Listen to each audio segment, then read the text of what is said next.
Hello my beautiful friends and welcome to fibamu. I'm Inga, physiotherapist, and in today's video we talk about why sitting too much is killing you. Just think about it for a moment. How many hours a day are you sedentary?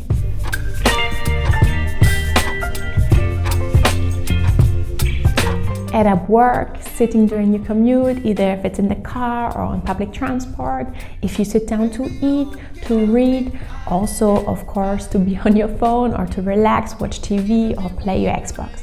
So add all these numbers up in your head and remember the number you're getting now. Now I show you how many hours a day of sitting research suggests leads to a heightened risk of sitting disease.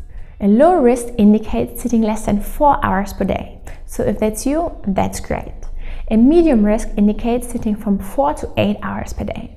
So if you work a full day in an office job, you probably exceed this number already and end up in the high risk, which indicates sitting from 8 to 11 hours each day.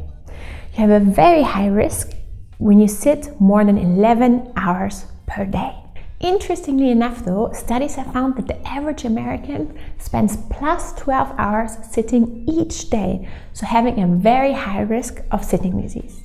Another study has found that worldwide we sit roughly 7.7 hours per day, which is still relatively much. So where do you find yourself on this scale?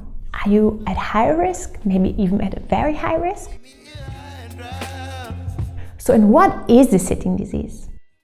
A sitting disease is a term commonly used when referring to a metabolic syndrome that's a result of an overly sedentary lifestyle. It's important to note here that too much sitting is distinct from too little exercise. You can meet all the public health guidelines on physical activity, but if you sit for a prolonged period of times, your metabolic health is still compromised. What is your metabolic health, or what is a metabolic rate? A metabolic rate is the amount of energy used over a specific period of time. Your body uses energy to breathe, to have your heart beat, and many other things. If you're sitting, this rate is, for instance, at roughly 1.5. If you're standing, it's already doubled. This number doesn't only define the calories spent or burned to lose weight or fight obesity, but more importantly, other metabolic major chronic diseases such as type 2 diabetes, cardiovascular diseases, and even some cancers such as breast or colon cancers can develop more easily. And too long uninterrupted sitting has also other negative side effects, such as osteoporosis, neck, upper back, and of course lower back pain. Why can't you combat that with exercising your 150 minutes a week? While it is important and great that you do exercise, if you're still sitting plus 8 hours a day, your metabolic rate is drastically dropping for the majority of your day. And even if you get a great afterburn effect after a tough workout session, this isn't enough to compensate for the majority of your day. You're also quite sedentary when you're, for example, sleeping. So just think about the hours spent not moving or not moving your body at all. So small changes, such as standing up during your working day, can have a much bigger impact than a massive workout. The human body is designed to move, to continuously move. And for thousands of years, that's exactly what we as humans did. So what can we or should we do now? Well, get up simply every half an hour or hour. You are probably sitting down watching this video, so why don't you just stand up for a moment and then I'll tell you about all the benefits this has for you. So if you stand up regularly to get water, go to the bathroom, or simply walk around or work on a standing desk, you reap these benefits.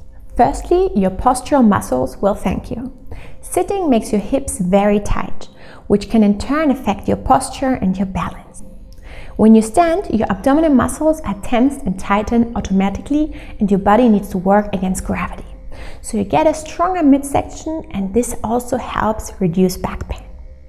Every time you sit, the spine is bent in an unnatural forward position. This is not only bad for your discs, but it's also stressing and stretching the ligaments and muscles on your back, leading to hypermobility and weakness. Around 50% of workers reported reduced upper back and neck pain when sitting time was decreased. And almost 80% of workers with chronic lower back pain reported pain-free days when they alternated between sitting and standing while working. Number 2, your bone health. Your bones need to bear weight. They're just made for that. So if you include these weight-bearing activities, such as just standing, you're not only promoting balance and good posture, but you're also benefiting your bones and lowering your risk of osteoporosis. Number 3, you're enhancing your brain power. Standing delivers oxygen and so nutrients to your brain. This will reduce the risk of cognitive decline by 50%, which is huge. Often we think we don't want to take breaks to get up and get water, so we put a big jug of water on our desk to not have to walk back and forth, to not lose productivity. But actually, by getting up and moving our body, we improve productivity, we improve concentration, we have better memory retention, and all that good stuff. Number 4, you feel an overall increase in energy, which just feels super good, right? You get all the stuff done. Number 5, it burns calories. You burn up to 30% more calories standing compared to sitting. Number 6, you have a reduced risk of cancer. Studies have linked long sitting to greater risk of colon, breast, and endometrial cancers. And movement is known to boost natural antioxidants that kill cell-damaging and potentially cancer-causing free radicals. So just a short 1 to 2 minute break from sitting each hour is enough to lower that cancer risk. So why shouldn't you do that? The same is true for number 7, cardiovascular diseases. If you're sitting for more than 8 hours a day, your risk for cardiovascular diseases is doubled, which is intense. And lastly, number 8, it improves your mood state. Sitting for 6 or more hours during your workday puts you on a higher risk of anxiety and depression. And as we learned through movement, muscles pump fresh blood and oxygen to your brain, which not only help increase productivity and energy, but also releases mood-enhancing chemicals. When I was working through all that research, I was really thinking these outcomes and findings are phenomenal and we should really act on them. So I hope you found this video helpful. I hope it encouraged you to stand up regularly, to just move a little bit more throughout your day so you can reap all these amazing benefits. I hope you have a wonderful day and I hope to see you here again soon.